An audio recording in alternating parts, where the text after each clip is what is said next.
You're listening to the Waypoint TV Podcast Network, brought to you by Academy Sports and Outdoors. Hey everyone, this is Captain Steve Roger from Into the Blue TV. And as soon as I feel a little break from this heat, I know that hunting season's upon us. Actually, the first time I ever went hunting, a buddy took me. Wasn't my father or my grandfather. In fact, I took my father on his very first hunt. Well, Academy Sports and Outdoor Stores has everything to gear up for the field for less.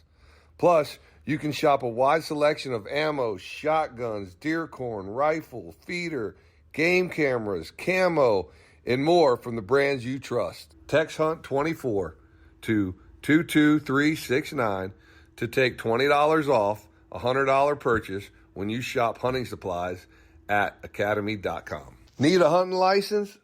Pick it up in store while you're shopping. Prime Big Deal Days is here. Woohoo! Which can lead to involuntary deal squeals, like the classic deal on a new blender squeal. Yeah! Save big this Prime Big Deal Days, on now.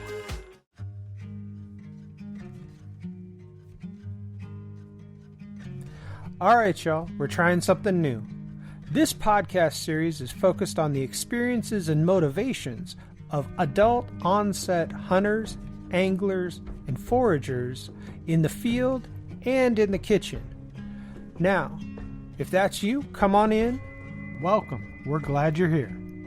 We're going to kick this off with a story. It's late August 2021, and I'm in the mountains of northern Utah on a private land cow elk hunt.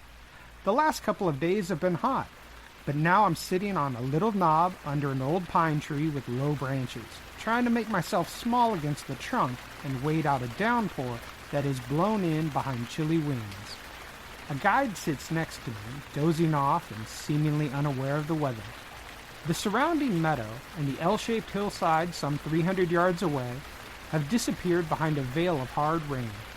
As the wind intensifies, the rain is blown under the pine's branches and my natural roof is starting to leak. With dry ground in short supply, I'm getting wet and I'm getting cold. The rain finally starts to let up from deluge to drizzle, but I can't see much through my glasses that are all fogged up and covered with raindrops. Nothing to do but to wipe them off with the windshield wiper swipe of my finger and think warm thoughts as the wind continues to blow, because now I'm starting to shiver. This is my first hunt. I had made the decision to become a hunter earlier in the year, bought a rifle, put in time at the range, and watched every YouTube how-to video on hunting, at-home meat processing, and cooking wild game that I could find for months. Then I drove 13 hours from Arizona to Utah. But that's not where my journey began. Welcome to the Wild Fish and Game Podcast's new show, The Rookies, presented by Harvesting Nature, a podcast series exploring the food journeys of adult-onset hunters, anglers, and foragers. I'm your host, Ken Chapman. I'm a newbie hunter, a poor angler, wannabe forager, amateur cook, and full-time eater who is on a journey to know where my food comes from and have some great meals with good friends along the way. This series is for us and by us, the first-timers, the newbies, the rookies. In each episode, we'll meet new hunters, anglers, and foragers, real people discussing real food on a real adventure to learn how to put wild fish, game, and forageables into everyday meals. We'll learn what inspired them and how they're building their knowledge and skills. We'll talk about their experiences in the field and at the table. Most importantly, what keeps them coming back for more.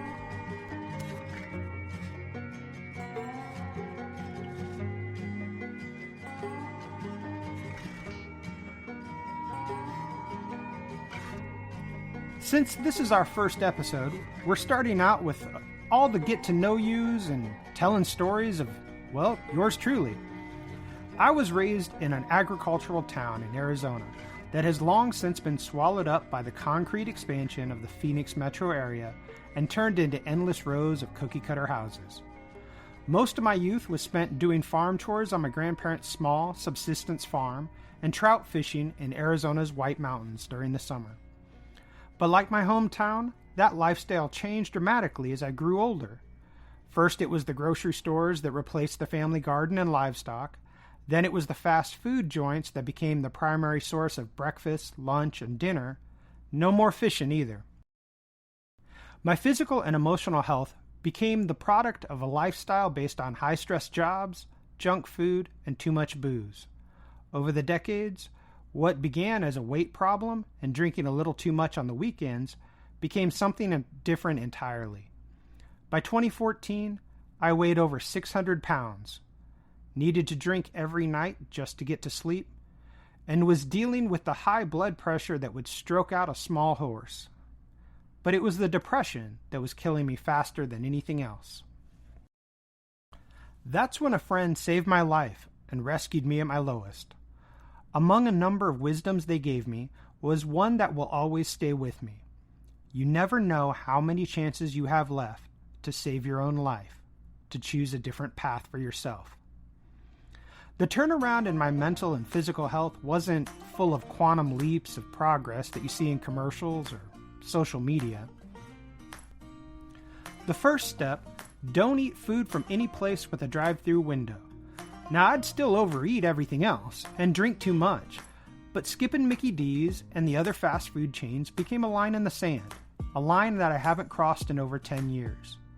Next was cutting back on the booze, followed by walking a little at a time, because remember, I was the size of a vending machine. I dropped over 100 pounds just with those changes alone. The following year, I had gastric bypass surgery and dropped another 100 pounds. Then I hit the gym. 2 workouts a day, plus hiking any chance I could get, and that got me under 300 pounds. During this transformation, my relationship with food changed as well. It wasn't just about eating less. It became about eating better, in every sense of the word. I wanted to have a better tasting meal, with better nutrition, from better sources. I saw the industrial food system spewing out food that was literally killing people, and it had come real close to taking me out as well. I also started to pay attention to what the industrial food system was doing to farmers, ranchers, and food workers. It was around this time that I began to see access to healthy, culturally appropriate food as a fundamental right for everyone, and understand the need to defend the folks who grow, raise, harvest, and get our food to the table with renewed importance. I also knew that I needed to be more active in doing that work myself. Memories from my childhood started creeping in. Grow your own food. Know where your food comes from. Those long dormant lessons had ignited a new purpose: to find fresh, nutritious food that is independent of the industrialized food system. So I talked my then girlfriend, now wife, into turning the backyard of our quarter-acre, single-family home into a garden. Then I built a chicken coop so we could have our own eggs, then a beehive, and planted some fruit trees, even started growing mushrooms in a spare bedroom closet. Pretty soon, we had ourselves a little urban homestead. What we couldn't grow, we would buy directly from farmers that we met at the farmers market. Eventually, we became friends with them and started lending a hand on their farm, helping them build their business, and even volunteering to get rid of a rabbit problem that was destroying crops. We ate a lot of rabbit that year. Within 3 years, we were growing the vast majority of our vegetables in the backyard and knew who grew nearly all the rest. My wife's daily avocado addiction and my off-season watermelon craving here and there were the 2 major exceptions. We would only go to the grocery store for staple items and meat. So I started fishing again as a way to offset buying some meat. Arizona has some great little trout streams for the fly rod, and those mountain lakes of my childhood were right where I left them all those years ago. At the time, hunting seemed unapproachable. I didn't grow up around hunters, never butchered anything other than poultry, and had no idea how to cook wild game. Being an adult-onset hunter is a choice, one that comes with responsibility and a steep learning curve. Luckily, I like to learn. I find magic in the outdoors, and you know I love good eats. So I took shooting classes, watched a lifetime's worth of YouTube videos, listened to countless podcasts, read some books, and have even attended a couple of Harvesting Nature's hunting camps. Over the last couple of years, I've had the opportunity to go hunting for wild pigs, deer, elk, and most recently, snow goose. I also started saltwater fishing for halibut, salmon, rockfish, and even tried crabbing. Now, we only buy beef fat, mainly for burgers, and pork fat for sausage from a family-owned meat shop to turn our wild game into more delectable good eats. After putting in a lot of effort to know where our food comes from and how it's harvested, I felt obligated, for lack of a better word, to level up my cooking skills. I'm constantly on the lookout for new ways to use every part of the animal harvested, new recipes, and different preservation techniques, including canning, smoking, and dry curing, as a way of unlocking more potential. I also added baking bread and making cheese to the culinary repertoire. That's French for how to sweet-talk my wife into letting me go hunting and fishing more often.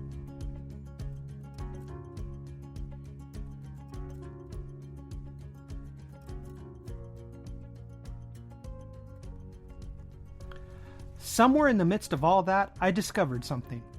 Sharing my wild food adventure with family and friends became an unexpected gift. Meals made with wild game and backyard ingredients came with stories of adventure and built deeper connections to people that mattered the most in our lives. Those connections between people are a powerful antidote to a society that generates mental health issues, particularly depression among men, in epidemic proportions. I believe that a good meal harnesses a universal power to build understanding, heal divisions, and even bring the wandering souls back to the fold, if only for a moment. To foster that magic a little more, I started a tradition that I call Pop-Up Kitchen. It's an obligation-free, come-as-you-are invitation to share a meal with folks across the different facets of my wife and I's network of incredible humans that we're privileged to know. The gimmick is, the timing is entirely random. No holidays or special occasions, just a text with a date and time, typically only about 48 hours notice. Location varies as well. It could be our house, a state park, or a random spot in the woods. If you can make it, great. If not, we'll catch you on down the road. There is something truly special about preparing a meal while some of your favorite humans laugh and joke, swap stories, get to know each other, or reconnect after long absences. Maybe that's what I'm after with this podcast series. Deeper connections to the things that matter and a life well lived in community.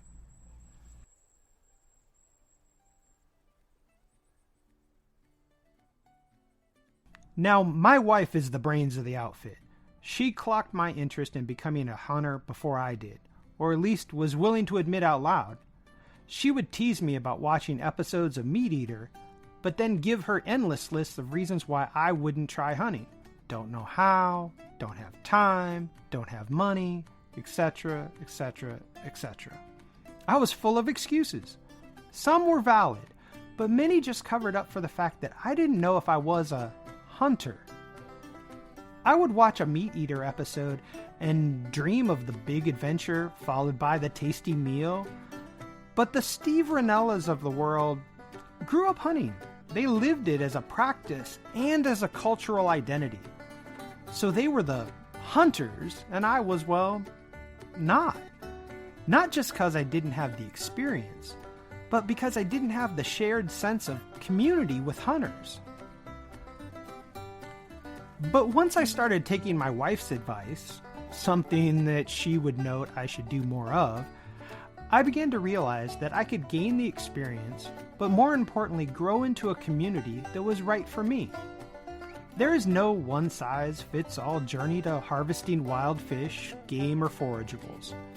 Your adventure for wild foods is yours, and different from mine. But our adventures have shared bonds that tie you and I together and connect us to the arc of big human history. from our ancestors known and unknown to our distant future relatives on this land, we share experiences across space and time. Think about that the next time you're tapping into your inner hunter-gatherer as you mindlessly walk the grocery store, near endless rows of processed and preserved food, virtually devoid of any effort on our part to harvest the prepackaged bounty. But I digress. Community. That's what I was talking about. To me, community is a verb. It's an action word because it takes work. I believe we all have the ability and obligation to be community builders.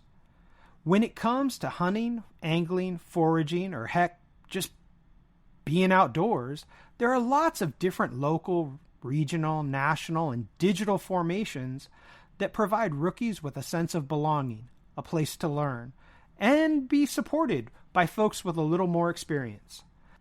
There seems to be fewer cooking communities, especially for wild game. I've gained a lot from harvesting nature, so I wanted to give something back. I've also found a special joy in bringing my friends into hunting, angling, and the outdoors for the first time. Sharing in their first experiences with wild game, the struggles and successes, in the field and in the kitchen, has expanded our now shared community. Together we make contributions to our community. It's like paying our dues for what we get from our community in return. The mutual give and take of our community is how we earn our keep and pay it forward.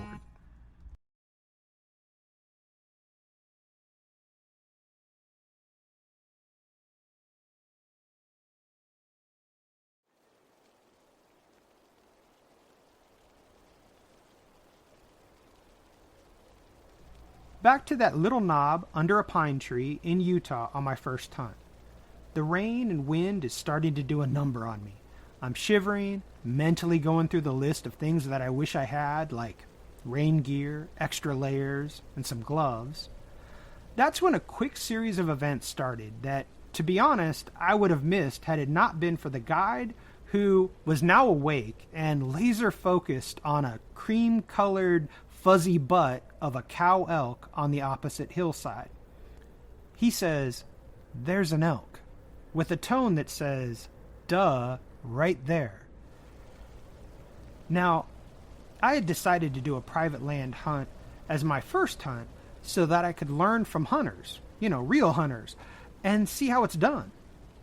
I had questions, lots of questions, but what I had gotten to that point was more of, I got you this far, you take it from here kind of vibe. It felt like an embarrassing eternity of time before I found that elk standing next to a bush on the hill.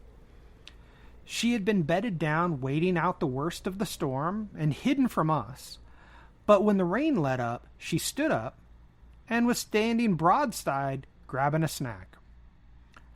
All I could do was think, well, this is what you came here for, Chapman. Let's get it done.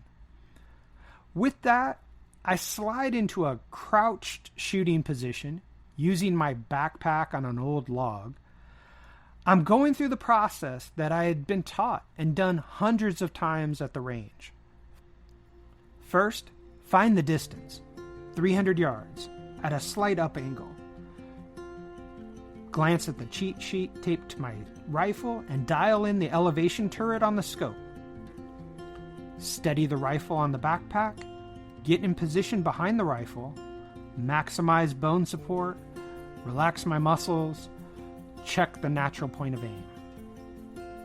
But it's not working.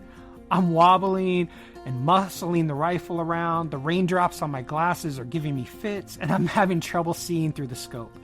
Everything is starting to go wrong. Okay, Chapman, get it together. You got plenty of time. She ain't going anywhere. I reposition and start settling in. Pretty soon, I'm a lot more stable, and my natural point of aim is at least on the elk this time. Time to get that breathing under control and try to get locked in. I know that I can make this shot. I've done the equivalent at the shooting range over and over and over. But here's where I start overthinking things. There's wind. It's blowing right to left, and I can see leaves moving in the distance. How much wind should I adjust for? Is it 8 miles an hour or is it 10? While my mind is wrestling with the windage math, popped into my head that I had another question. Where should I aim? She's standing broadside, so the classic right behind the shoulder makes a lot of sense. But I could try a high neck shot that would ensure that I save the most meat, and that's what I'm here for. At the home range, I'm pretty competent at this distance, so should I try the harder shot? Also, what's that noise? It was the guide whispering, "Shoot, shoot, shoot." But it was muffled by my ear protection and my mind's intrusive questioning. I took a deep breath, let it out, and felt the trigger pull all the way to recoil. Then I did the thing that every shooting instructor tells you not to do. Pop up like a prairie dog and look over the top of your scope to figure out what happened. And there was no elk.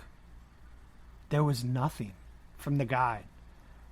I just sat there and scanned the hillside in desperation and hoped to see something, anything that resembled an elk, even if it was just running away. That's when the guide stood up and started packing up his gear. I looked at him puzzled, and he must have sensed that I was confused and more than a little uncertain of what had happened. All he said was, "Good shot," and in that same tone as before. And then he started walking in the general direction of the hillside. Well, if it was such a good shot, where was the elk? Come to find out, she had dropped where she stood, in the same spot where she had been bedded down and out of sight from us during the rainstorm. Sitting with that elk, inhaling the smell, touching her fur. Sometimes words can't capture the gravity and grace of a moment. You just had to be there.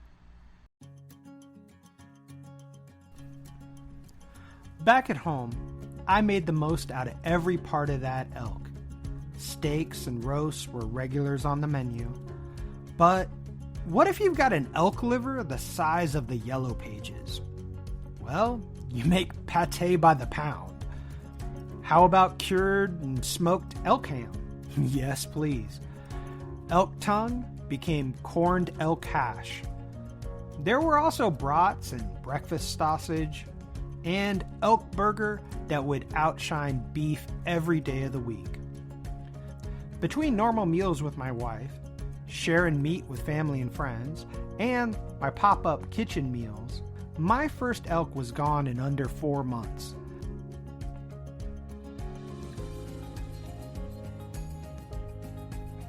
A friend once asked me a question after my weight loss journey that has always stuck with me as a guide for reflection on the consequential milestones and life-altering events that reshape our lives. The question, rooted in her indigenous cultural wisdom, was simple and profound. After this event, what do you know to be true?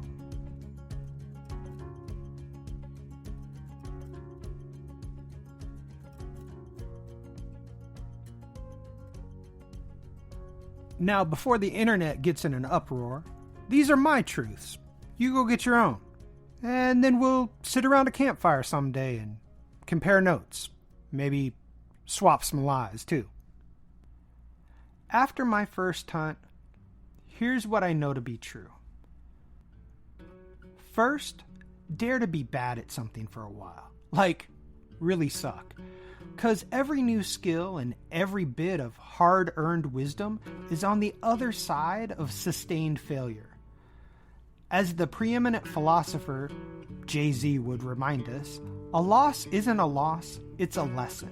Appreciate the pain. It's a blessing. That leads me to the second thing. Hunting and fishing, like every other outdoor activity or sport in the U.S., is dominated by corporate marketing and brand tribalism. Top gear lists and the latest must-have gadgets have displaced the development of experience and ability. As a result, gear becomes a larger than necessary barrier to entry and a consumer shortcut to higher performance for those who can pay. My grandfather, who was a farmer from the Ozarks, would say, "Take pride in what you can build, not what you can buy." I take his words to heart, and as a result, I never want to stop learning and growing. But that also means see rule number 1. Number 3, when it comes to nature, from wide open spaces and wetlands to animals big and small, it's not ours, it's just our turn. When wild spaces become your grocery store, you care about them in a different, more tangible way. Like the bumper sticker says, take care of Mother Earth and she'll take care of you. Finally, in the words of honorary poet laureate of the Rookies podcast series, Bruce Springsteen, when the promise was broken, I cashed in a few of my dreams. Here's what I know to be true. We have all made that trade in our lives, and occasionally, the loss of those dreams takes a brutal cost.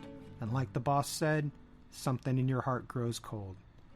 Now, this isn't a high school valedictorian style follow your dreams speech. This is a reminder that you never know how many chances you have left to save your own life and to choose a different path for yourself. So, I have to remind myself of that every day. Take some small steps, make some different choices, so I can move in alignment with how I want to live a healthier life in stronger community.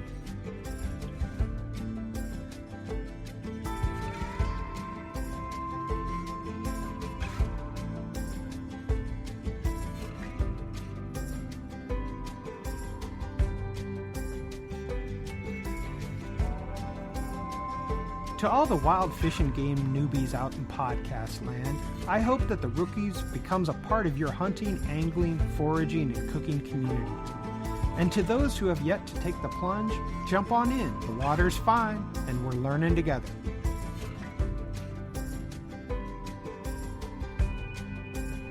In the last few years, there have been millions of adult-onset hunters, anglers, and foragers who have stepped into the woods looking for game, cast a line to a rising trout, or harvested wild edibles for the first time. Each one of us has a story. We got into hunting, fishing, and foraging to find something. Maybe it was to fill a deep sense of purpose, or to make a connection to nature, seize on a lifelong dream, or simply find a better way to get some good eats. We're going to let a few rookies tell their story, and in those stories, maybe we'll find a little inspiration, build some community, and have a greater connection to things that matter. We'll see you next time on The Rookies, presented by Harvesting Nature.